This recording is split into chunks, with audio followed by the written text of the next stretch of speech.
What's up, baseball players? In today's video, we're going to talk about how to pitch to a hitter with an open stance. So this is typically a power hitter kind of move, although it's certainly not limited to that. Any hitter can use an open stance. It was really popular, I think, like a decade ago. It's a lot less popular today. But again, this is stuff you will see, and it can really kind of throw you for a loop because it looks so different, and it can be really confusing about, where do I pitch to them? Like, what's my attack plan? Does this change anything that I can like see their chest, all this sort of stuff.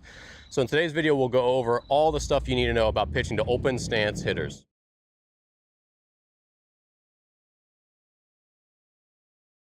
All right, so we're just gonna jump into this, but remember, subscribe to the channel if you haven't yet. It's really important. Okay, so number one, this is what an open stance looks like, right? There's going to be a lot of variations of it. It might be a little bit open, it might be a lot open, but that's what an open stance looks like. So, number one, you have to understand that this essentially doesn't tell you anything.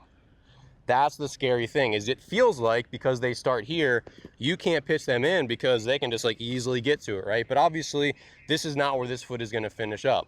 When you start your delivery, when like your leg kick comes up, they're going to close off and get to the regular stance.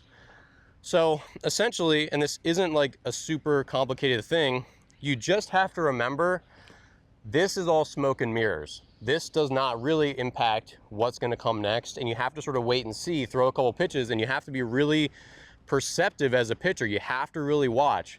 And after you throw that first pitch, and I think what's good to do, especially with these guys when you don't know them and they're not like a huge threat in a huge situation, is be aggressive and throw the ball over the middle of the plate in the first pitch or two and see what's going to happen and see where they end up. If you throw a fastball down the middle in the first pitch, which I advocate for a lot of different reasons that I won't go into here, it's going to give him a chance to show you what his like, I'm ready to swing, I want to attack stance looks like. So, but basically, he's going to close off at some point, and then this is the stance that you're looking at.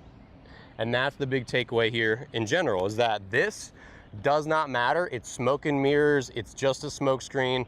I could use all the smoke analogies that I want, but basically you have to wait and see what happens when that foot comes down. Some hitters will kind of dive in, and they'll be a little bit closed. But most of them, if they're good hitters, they'll just end up in the same position that everyone else ends up in. So again, if I'm Mike Trout and I have that really, simple stance where I just lift up and plant, great. Mike Trout could be here and plant in the exact same place that he does with his regular stance, right? So again, that's the big thing, is it's not really different. It just comes down to understanding what do they do next, then going back to all the other stuff. How close are they to the plate? Where are their hands? What's the first move? Are they long? Are they dippy? All that sort of stuff. So when you are approaching a hitter with an open stance, be aggressive early and just don't let your brain be swayed by that initial fear of panic of like, oh crap, I can't throw this guy anything because he's just got two eyes on me. He looks like he could hit anything he wants. He doesn't have time to say, oh, inside fastball, I'm going to keep my foot out here and yoke it. Or be like, oh, outside fastball, boom. That's not how that works. He's going to have to get ready just like everyone else is and have his foot down before the ball's on its way, or like right when it's being released, right? That's about the timing when a hitter is getting that front foot down so they can start their swing and be on time. So again, this is really scary for young pitchers. As soon as you figure out that this is just a red herring, that this is not real life, then you have to, your task is challenge him and really look, once that pitch is through, where was he? What did his swing look like? That's the one you have to go off of. Then essentially you're ignoring the rest of it for the rest of the at-bat and just going off of that little freeze frame image in your head of this is where the hitter was once his foot is down. That's the hitter that I'm pitching to, not this hitter. This hitter is fake. This is the real hitter once his foot comes down, okay?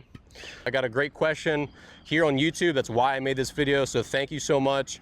I can't remember your name, but shout out to you. You know who you are. This is a great question, so if you have more of them, always leave a comment in the description below or wherever you put comments, and I'll see you here in the next video.